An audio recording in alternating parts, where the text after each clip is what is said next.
Welcome back, ladies and gentlemen, to the final chapter of our Weekend League saga. The team you see in front of you has fought for 20 games straight and will continue to fight for 5 more. Each player you see in front of you has 4 gallons of milk in the fridge at home and an 8-inch cock in their pants. The team's record is 19-1. Ladies and gentlemen, this is the final reckoning. Yes, Daddy. Welcome back to the channel, ladies and gentlemen. In this episode of our Weekend League recap, we finish what we started, our final 5 games. And as I mentioned earlier, our record is currently 19-1. That's the best record we've had all year. And so why stop there? The momentum keeps going. The train keeps rolling. No brakes, baby. We're starting on the offensive side of the ball. And as you saw, that drive was pretty much flawless. We drove down the field with ease. We scored, and now we're going for 2. Unfortunately, we did not get the 2-point conversion, so we only have a 6-point lead.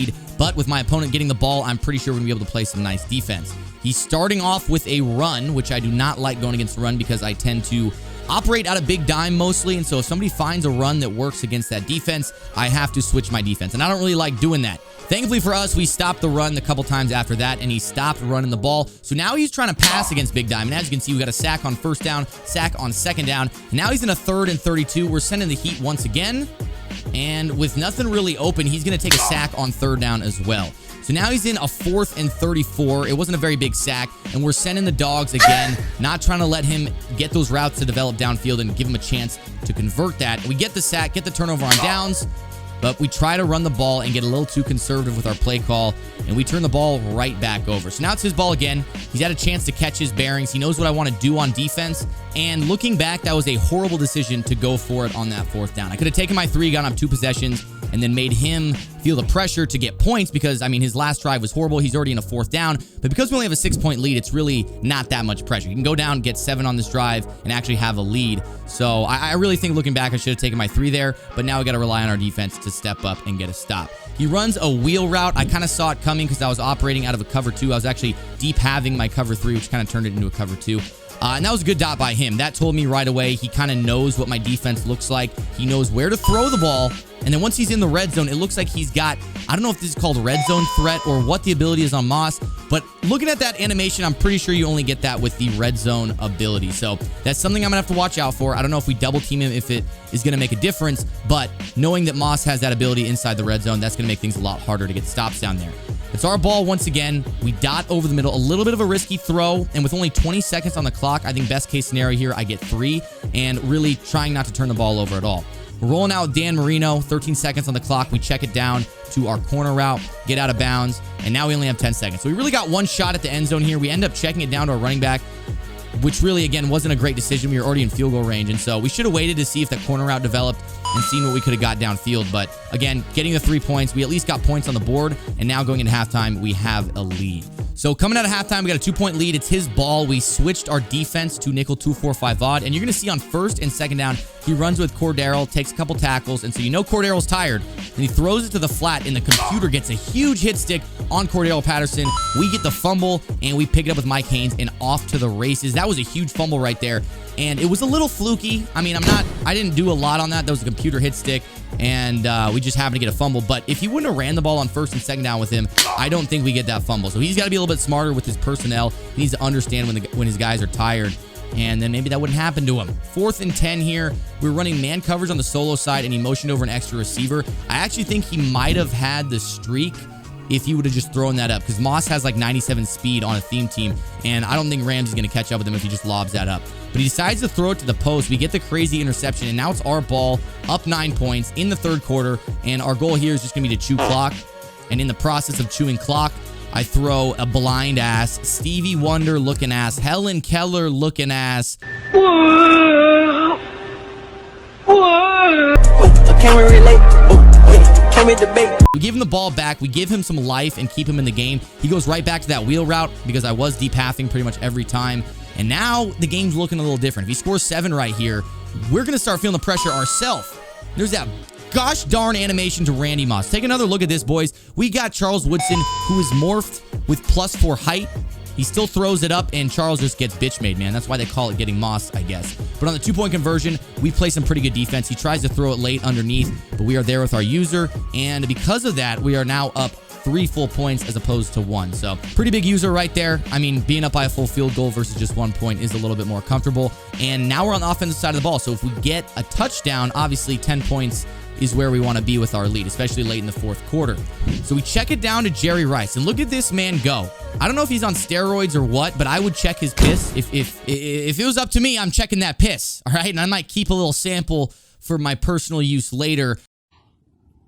But that touchdown pretty much sealed the game for us, 13-23. We got the 10-point lead, and now we're just playing some pretty conservative defense. We're sending blitzes and playing guys off. 3rd and 20, he checks it down, makes it a 4th and 17. We send the house at him again, loop around, get the sack, and that's going to be GG's with 2 minutes left in the 4th quarter. And that gives us another win, man. The momentum stays strong, now at a record of 20-1, 4 games remaining.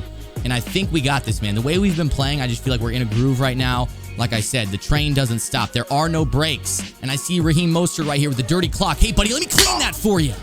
1-800-CLOCK cleaners. You call us, we clean your clock. Fortunately, we did not get a fumble on it, but he hands the ball off to Priest Holmes, and we cleaned another clock.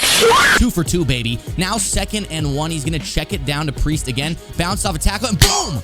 Another sparkling clean clock. All right, so I feel like if I'm hitting like this all game, we're going to get a fumble. That's a great dot by my opponent, though. Jerry Rice finding the soft spot in the defense, getting a solid gain of about 20. And I mean, after that, I was like, that's a pretty nice dot. I feel like if he could dot like that all game, I would be a little intimidated. But he follows it up with a horrible read straight to Ed Reed, who gets the interception. And so when we start the game on top, my job is to suffocate you, all right? I'm like a BBW. I was going to say I'm like a BBW with those thick thighs. You know what I'm talking about? Like, where they, like, get hired to, like, suffocate you. Like, you know what I'm talking about, right?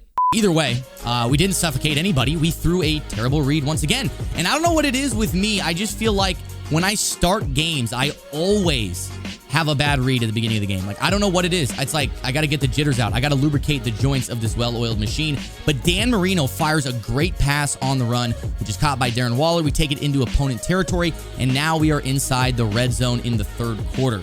Because of that pick 6, I definitely need 7 right here. Another great catch from Waller down to the 2. And you guys know me, if I get this touchdown right here, I'm going to go for 2. I want to take a lead, put some pressure on him. So we go with our classic play, and he plays pretty good defense, honestly, but we end up finding our receiver late. That's Devin Hester converting the 2-point conversion, and now we have a lead. So he probably felt pretty good after that pick 6, like things were going to go in his favor, but that lead puts a little pressure on him. And it looks like no pressure, no diamonds for my opponent because he stands up to the task. He runs it with Priest Holmes, takes it off to the races. I don't know where anybody on my defense was, to be honest. Like, I don't know how we just gave up that run. But now it's time for us to strike back, baby. Randall F. Moss, 97 speed, gets us inside the red zone. Unfortunately, gets tripped up. So we got to continue the drive. But I will say, I wasn't too mad about that because by him getting tackled, it enabled us to chew off more clock. So now with only 15 seconds left, I don't really see my opponent doing much with that. And as you can see, we get the sack, go into halftime, actually with a lead. I'm not sure why on his 2nd touchdown he didn't go for 2. I think he should have. But it's our ball now in the 2nd half, and my goal here is just to get a touchdown. We go with that little route bounce play. That soft spot right there is open a lot. It's very money if you get the time in the pocket. And so a lot of times I go to that play when they're only sending 2 or 3 man rush because I know I'm going to have the time in the pocket. We throw an incredibly risky pass. I'm not even going to say that was a good read because I saw Randy beat him, but because we're so close to the end zone, that was super, super risky. He thankfully catches it. He thankfully taps his feet, and we get the touchdown. And now we're up 8 points. A lot of pressure on my opponent right here. He's got to go down, score, and he's got to get a 2-point conversion. And if he turns the ball over, it's basically GG's. So we're coming to the end of the 3rd quarter here. He's across midfield in a 3rd and 3. We play some pretty solid defense, and he tries to go up top. Jalen Ramsey is there with a dropped pick as usual. And now it's a 4th down. And this is where we kind of mix up our defense a lot. You see, we manned up the running back. That was his number 1 read. He thought he had him beat, but our man was there. And that's Reggie Nelson. That's a pretty outdated card, but he got the job done. After that turnover, my opponent quits out, giving us another victory and extending our record to 21-1. And in the next game, we get matched up with a most feared squad, and I noticed he had Derrick Henry with an ability on him, so I assumed from the start this guy was going to want to run the ball. And he ran the ball on 1st down, but 2nd down he goes for a pass. Charles Woodson manned up on the solo receiver, and a beautiful click-on user pick. Taking another look. Look at this. Last second, We activate and light up with Acrobat, and we get the interception. My opponent wanted nothing to do with us after that. He quit out again. So towards the end here, the reason these guys are quitting out so much is because I was playing all through Sunday night, and these games right here were taking place right in the final hour or two before Weekend League expired. So I think a lot of the guys I was matching up with were trying to get in last-minute games as well. So if things weren't going their way, like they were down 2 possessions or more, a lot of these guys were willing to quit out at the end, and I loved it. That's exactly what I needed, because to be honest, I was pretty afraid of not finishing these games in the first place. Getting into the next game, though, this guy is a top 100 opponent. I've recognized his name. I'm not sure if he's up there all the time, but he's definitely a solid opponent. I saw he was sitting in a cover 3, so we hit him with a little cover 3 bomb right there. Darren Waller down to the 1-yard line. And from there, it's the Cordero Patterson show, baby. Into the end zone for the first score of the game. And you know us, we're going for 2 here. And if I don't get it, I'm going for 2 again on the next drive.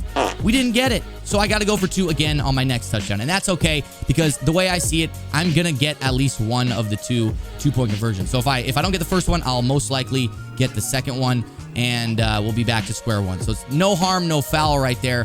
And Charles Woodson, my God, play of the game. Looks like he got beat a little bit by Moss, but he jumps up with those long dangly arms, swatted the ball, and tipped it to himself. Beautiful play right there, giving us the turnover, giving us the ball, and now with that catch, we're in field goal range. So we're already up 6 points. If we get a minimum of 3, we're going to go up by 2 possessions. And again, like I said, that's what we're looking for here. 1st and 10, no one's really open. We roll out with Dagger Dick Dan. He throws on the run. A great catch right there from Devin Hester. It looked like my opponent sent the flat down to attack the quarterback, and then that left Devin Hester wide open. 3rd and goal, we run it with Cordero again and score to go up 2 possessions, and our man concedes the game. So now 23-1. It all comes down to this, our final game. We get matched up with another most feared squad. It seemed like everybody had all these most feared players. They had the new card art. They had them all morphed. And my opponent's in single back wing pair. And I that just scares me, man. Because those are the games you'll lose, bro. When they come out in some single back wing pair, tight end attack, halfback stretch, halfback dive type beat. It's scary, bro. And Randy Moss, you know, he's not scared of shit. Look at that. Take another look, man. This dude says, it's our year. We're going to end your record. And Mike Haynes quickly knocks him out midair. Down to the 4-yard line, though. 2nd and 2, my man goes with a play action. We were right there with our user. I was trying to run that way. And that right there, folks, is why you do not user a linebacker. He goes for 2 as well. Ronnie Lott gets underneath it, intercepts it, and it's off to the races. Ronnie Lott right here has 97 speed, and somehow Josh Jacobs is like keeping up with him. This is what I'm trying to say about Lott, man. I don't know what it is. He does not look like his stats. Like, it doesn't look like he has 97 speed, even though his stats say he does. But my opponent goes for an onside kick. Thankfully, doesn't get it. I feel like after that 2-point was returned and he's now only up by 4, he was kind of starting to get desperate here because, like I said, we were running out of time. And if he wasn't going to win this game, I think he was probably fixing to quit out here. We throw it over the middle, get inside the 10, down to the 5-yard line. 3rd and goal right here. We run a little inside zone, get some nice blocking. Cordero in once again. And after we scored that and we took a lead, my opponent just quit out. He was like, nope, I'm going to move on to the next game.